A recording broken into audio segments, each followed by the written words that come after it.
ان کے ابھرتی ہوئی سکھ برادری کے ساتھ اچھے تعلقات تھے اور ان کی موت تک اسے ریاستی مذہب قرار دیا گیا تھا۔ ان اقدامات کو بعد میں اورنگزیب نے واپس لے لیا، جو اپنے جوش و خروش کے لیے جانا جاتا تھا۔ اورنگزیب نے شریعت کا قانون نافذ کیا جسے اس نے ضابطہ بنایا، جزیہ کو دوبارہ نافذ کیا اور بابر کی طرح مساجد کی تعمیر کے لیے مندروں کو تباہ کیا۔ وہ غیر مسلموں کے ساتھ سخت برتاؤ کرنے کے لیے جانا جاتا ہے۔ مغل شہنشاہوں نے کئی سکھ گروہ پر ظلم و ستم کیا اور جہانگیر نے 5ویں گرو کو پھانسی دے دی۔ یہاں تک کہ تاج محل بھی ایک مقدس ہندو مقام پر تعمیر کیا گیا ہے، حالانکہ یہ متنازع ہے۔ بعض اوقات مقبول صوفی اساتذہ جیسے ہندو اور مسلم شاگردوں کو راغب کرتے تھے، جبکہ کچھ ہندو گرو بھی مسلمانوں میں مقبول تھے۔ بہت سے صوفی مزارات پر اب بھی ہندوؤں کے ساتھ ساتھ مسلمان بھی آتے ہیں۔ مغل اوہے نے اپنے آپ کو اسلامی قانون کے تابع ہونے کے بجائے خدائی حق کے مطابق حکمران سمجھا، لہذا وہ علماء کرام کو زیادہ اختیار نہیں دیتے تھے۔ اگرچہ انہوں نے خلیفہ کے لقب پر عثمانی دعوے کو تسلیم کیا، لیکن انہوں نے عثمانیوں کو اپنی طرح صرف ایک اور مسلم سلطنت کے طور پر دیکھا، خاص طور پر جب وہ ایک جیسی نسل رکھتے تھے۔ مذاہب کو ہم آہنگ کرنے کی سابقہ پالیسیاں محض عملی تھیں یا اسلام کی زیادہ جامع تفہیم سے پیدا ہوئی تھیں، یہ بحث طلب ہے۔ یقیناً کبیر 1414-1518 جیسے صوفی اساتذہ جو پہلے دور میں پروان چڑھے تھے نے سب کے لیے امن قسم کے اسلام کی نمائندگی کی تھی، جو برصغیر کے بہت سے لوگوں کے لیے پرکشش تھی۔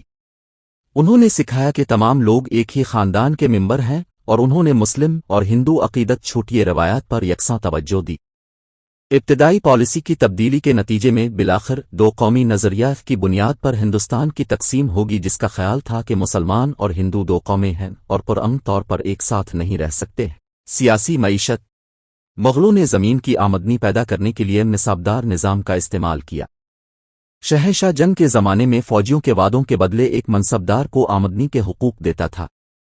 شہنشاہ نے جتنی زیادہ زمین دی، اتنا ہی زیادہ سپاہیوں کی تعداد کا وعدہ منصبدار زمینداروں کو کرنا پڑتا تھا۔ منصاب قابل تجدید اور غیر موروثی دونوں تھا۔ اس سے مرکز کو منصبداروں پر کافی حد تک کنٹرول مل گیا۔ بڑھتے ہوئے بھاری ٹیکسوں کے نتیجے میں ابتدائی طور پر مغلوں نے حد سے زیادہ ٹیکس عائد نہیں کیا تھا۔ بغاوت کی حوصلہ افزائی کی گئی کیونکہ مقامی لوگوں نے شاندار مغل دربار پر خرچ کی جانے والی رقم پر اعتراض کیا۔ ابتدائی طور پر اس نے معاشی ترقی کی بھی حوصلہ افزائی کی، بینکاری اور کریڈٹ کا ایک مضبوط نظام قائم کیا اور کاغذی رقم جاری کی۔ تاہم تیزی سے انہوں نے اپنے طرز زندگی کو کھلانے کے لیے ملک کی دولت سے خون بہایا۔ ترقی کو نظر انداز کرتے ہوئے وہ ہتھیاروں کی ٹیکنالوجی سمیت باقی دنیا کی ترقی کے ساتھ قدم ملانے میں ناکام رہے۔ مغلوں کا خاتمہ: 19ویں صدی کے وسط تک انگریز معاہدوں اور اتحادوں کے ایک سلسلے کے ذریعہ مغل سلطنت اور دیگر ریاستوں کے وسیع علاقوں کو کنٹرول کر رہے تھے۔ تکنیکی طور پر وہ اب بھی مغل سلطنت کے ایجنٹوں کے طور پر حکمرانی کرتے تھے، لیکن عملی طور پر مکمل طاقت کا استعمال کر رہے تھے۔ 1853 میں انہوں نے نانا صاحب مروٹھوں کے رہنما کو ان کے لقب اور پینشن سے انکار کر دیا، جبکہ کہیں اور انہوں نے گود لیے گئے بیٹوں کو قانونی وارث کے طور پر تسلیم کرنے سے انکار کر دیا اور خود اقتدار سنبھال لیا۔ جھانسی کی رانی 1835-1858 ہندوستان میں برطانوی پالیسی سے مایوس ہونے والوں میں شامل تھیں۔ جب ان کے شوہر کی موت کے بعد انہوں نے اپنے بیٹے کو وارث تسلیم کرنے سے انکار کر دیا کہ باقاعدہ سپاہی فوج کی مخالفت کرنے کے لیے ایک رضاکار فوج تشکیل دی، جس میں برطانوی افسران تھے لیکن بنیادی طور پر ہندوستانی فوجی تھے۔ 1857 میں سپاہی فوج میں بغاوتوں کا ایک سلسلہ شروع ہوا، جس سے ان افواہوں کو تقویت ملی کہ انگریز ہندوستان کو عیسائی مشنریوں سے بھرنے کا ارادہ رکھتے ہیں اور نئی انفیلڈ رائفل کارتوس کو چکنائی دینے کے لیے سور اور گائے کے گوشت کی چربی کا استعمال کیا جا رہا ہے۔ 10 مئی کو میرٹھ میں سپاہیوں نے بغاوت کر دی۔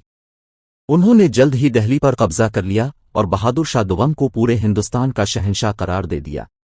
آگرہ پر بھی قبضہ کر لیا گیا اور برطانوی باشندے لال قلعہ میں واپس چلے گئے۔ لکھنؤ بھی گر گیا اور جھانسی کی رانی ہندوستان کی طرف سے ایک ہیرو کے طور پر ابھری، جس نے ایک آدمی کے لباس میں انگریزوں کا مقابلہ کیا۔ اسے 18 جون 1858 کو قتل کر دیا گیا تھا۔ اگرچہ ہندوؤں کے ساتھ ساتھ مسلمانوں نے بھی انگریزوں کے خلاف بغاوت کی تھی اور در حقیقت اس وقت کافی حد تک ہندو مسلم یکجہتی تھی، لیکن انہوں نے ہمیشہ برطانوی تاریخ میں ہندوستانی بغاوت کے طور پر مسلمانوں کو مورد الزام ٹھہرایا اور پھر کبھی ان پر بھروسہ نہیں کیا۔ ان کا استدلال تھا کہ مسلمان انگریزوں کے وفادار نہیں ہو سکتے کیونکہ ان کی وفاداری پوری مسلم امہ سے ہے۔ بغاوت کے دوران کچھ مسلمانوں نے اسے جہاد کا نام دیا، جس کا مطلب یہ تھا کہ وہ غیر مسلم حکمرانی کے سامنے سر تسلیم خم نہیں کریں گے بلکہ کافر اقتدار کے خلاف جد و جہد کرنا الہی ذمہ داری ہے۔ بغاوت کی اصطلاح شاید ہی مناسب ہے کیونکہ مغل شہنشاہ اب بھی خود مختار تھا اور اپنی قانونی حکمرانی کے خلاف بغاوت نہیں کر سکتا تھا۔ تاہم بہادر شاہ دوم کو غداری کا مجرم پایا گیا اور برما جلاوطن کر دیا گیا۔ ملکہ وکٹوریہ کو ہندوستان کی ملکہ قرار دیا گیا اور برطانیہ نے ایسٹ انڈیا کمپنی کو ختم کرتے ہوئے اس کے ہندوستانی اثاثوں کا براہ راست کنٹرول سنبھال لیا۔